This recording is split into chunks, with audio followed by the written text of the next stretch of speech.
দুঃসাহস দেখাইছে সেই ভারতেরই দালাল। মডেল মসজিদ পুরো করা হয়েছে, এগুলোর মধ্যে কোনো নিয়ম মানা হয় নাই। Star TV 23 আমরা এর মধ্যে দাঁড়িয়ে আছি নওগাঁ জেলা কোর্টের সামনে। তো এখানে যে বিস্তারিত হয়েছে সেটা হলো আপনারা যে কোর্টের মধ্যে যে মসজিদটা রয়েছে সেই মসজিদটা ভেঙে অফিস করার নির্মাণের তারা উদ্যোগ নিয়েছে। তো সেই উপলক্ষ করে এই মিছিলটি এবং জনসভাটা করা হয়।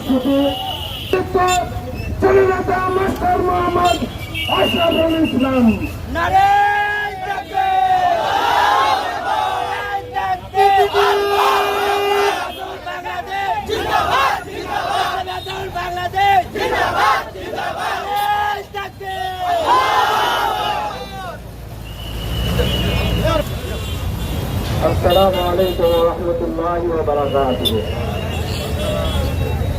نحمده ونصلي على رسوله الكريم أما بعد فأعوذ بالله من الشيطان الرجيم بسم الله الرحمن الرحيم.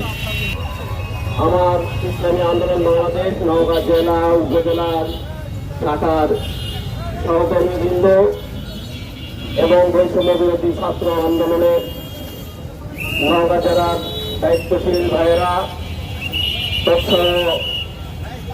দিন প্রিয়, ইসলাম প্রিয় তৌহিদি জনতা, ইতিমধ্যে আমরা বিভিন্ন বক্তাদের মুখে আমরা শুনেছি যে আমরা আজকে এখানে কি জন্য দাঁড়িয়েছি।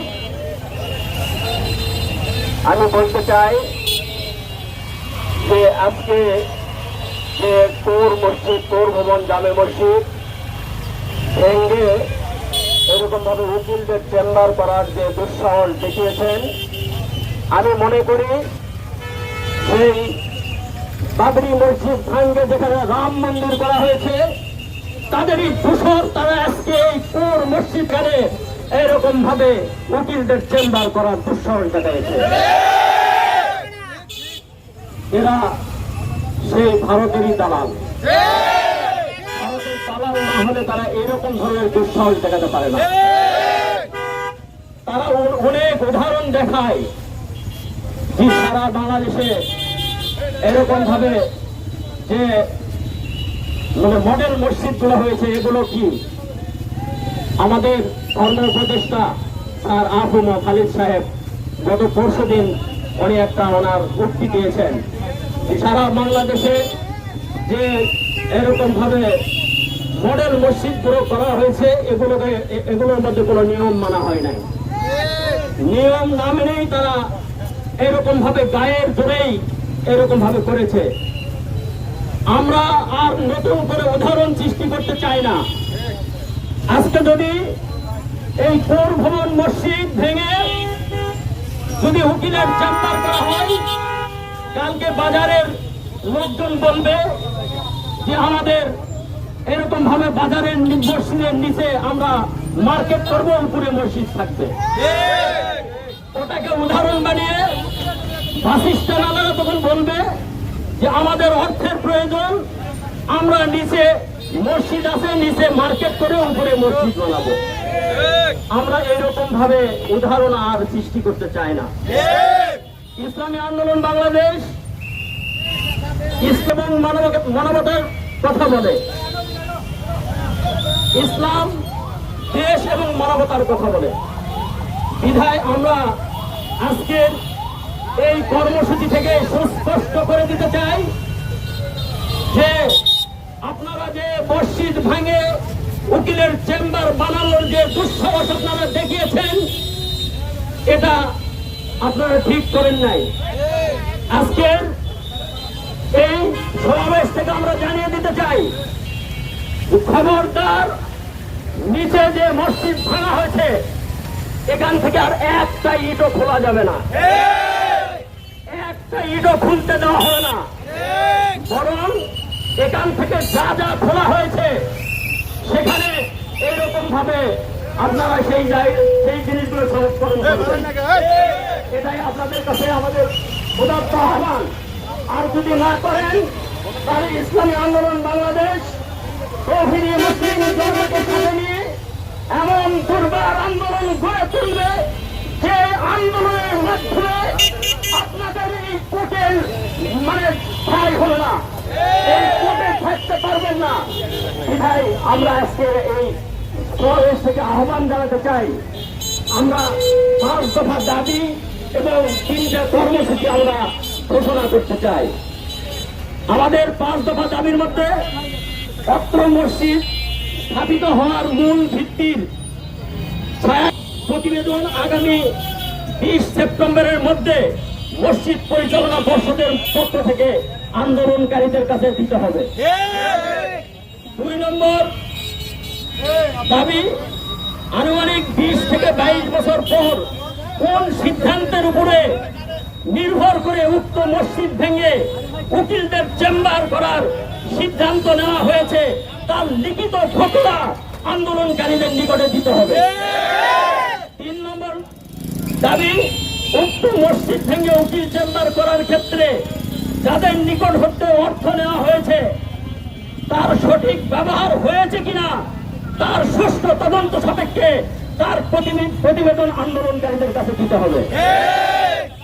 4 নম্বর দাবি, 1 নম্বর 2 নম্বর এবং 3 নম্বর দাবি সমূহ পূরণ না হওয়া পর্যন্ত উক্ত মসজিদের নিচতলায় সালাত তথা নামাজ আদায় করা ও ওযুখানা সহ যা কিছু ভাঙা হয়েছে তা পুনরায় স্থাপন করতে হবে। 5 নম্বর দাবি, চূড়ান্ত সমাধান না হওয়া পর্যন্ত যাদের নিকট থেকে অর্থ নেওয়া হয়েছে তাদের পুনর্বাসনের ব্যবস্থা করা অথবা তাদের অর্থ ফেরত দেওয়ার ব্যবস্থা করা। এই 5টা দাবি আদায়ের জন্য আমরা 3টি কর্মসূচি হাতে নিয়েছি। প্রথম কর্মসূচি, বিশিষ্ট ওলামায়ে কেরাম, বারের সদস্য, জেলা প্রশাসনের সঙ্গে মত বিনিময় সভা উল্লেখিত সময়ের মধ্যে জেলা প্রশাসককেই করতে হবে, জেলা প্রশাসককেই করতে হবে। আর দাবি সমূহের প্রতিবেদনের ছায়ালিপি সহ মাননীয় ধর্ম উপদেষ্টা বরাবর একটি আর্জি পেশ করা, যার অনুলিপি জেলা প্রশাসক, পুলিশ সুপার, জনপূর্ত জেলা নওগাঁ, উপপরিচালক ইসলামিক ফাউন্ডেশন নওগাঁ, সভাপতি সেক্রেটারি অ্যাডভোকেট বার অ্যাসোসিয়েশন কে আমরা দেব। 3 নম্বর কর্মসূচি, দাবি সমূহের প্রতিবেদন ছায়ালিপি সহ বিভিন্ন ফতোয়া বোর্ডে ফতোয়া নিয়ে এসে যদি ফতোয়ার রায়ে যদি সেখানে করার মতো সংগতি তৈরি হয় তাহলে ইনশাআল্লাহ আমরা আমাদের আন্দোলন সংগ্রামকে প্রত্যাহার করব। এই 5 দফা দাবি এবং 3টা এরকম ভাবে কর্মসূচি আমাদের সামনে থাকবে। এটা অবশ্যই আমাদের জেলা প্রশাসক মহোদয় এটা দেখবেন এবং এটার প্রতি দৃষ্টি রেখেই আমরা ইনশাআল্লাহ আজকের আন্দোলন সংগ্রামকে শেষ করছি। বিশেষ করে আজকের আন্দোলন সংগ্রামে যেসব ভাইয়েরা ডিএসপি, ডিজিএফআই, এনএসআই, তারপরে পুলিশ ভাইয়েরা এবং সাংবাদিক ভাইয়েরা আসছেন, আপনারা ইনশাআল্লাহ এই দাবিগুলো আমাদের তুলে ধরবেন এই আশাবাদ ব্যক্ত রেখে এবং আপনাদের সকলকে ধন্যবাদ জানিয়ে আমরা আজকের এই সমাবেশ এখানেই সমাপ্ত ঘোষণা করছি। সকলের দরুদ পড়ি। আল্লাহ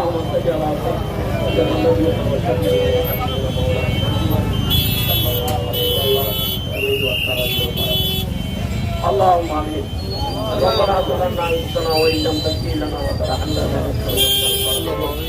يا رب العالمين আমরা তো যেসব গুনাহগার বান্দা মাওলা, ইয়া আল্লাহ গুনাহ করতে করতে গুনার পাহাড় বানিয়ে ফেলেছি ও মাওলা। ইয়া আল্লাহ গুনার দিকে লক্ষ্য করলে মাফ পাওয়ার আশা করা যায় না রে মাওলা। ইয়া আল্লাহ তোমার ঘর রক্ষা করার জন্য আমরা আজকে রাজপথে দাঁড়াইছি মাওলা। ইয়া আল্লাহ এই রাজপথে তোমার ঘর রক্ষা করার জন্য দাওয়ানাকে কেন্দ্র করে আমাদের জীবনে গুনাহগুলোকে মাফ করে দাও আল্লাহ। ইয়া আল্লাহ এই মসজিদ রক্ষা করার দায় দায়িত্ব তো আপনার, আপনি এই মসজিদকে রক্ষা করতে পারবেন মাওলা। ইয়া আল্লাহ এই মসজিদ যেন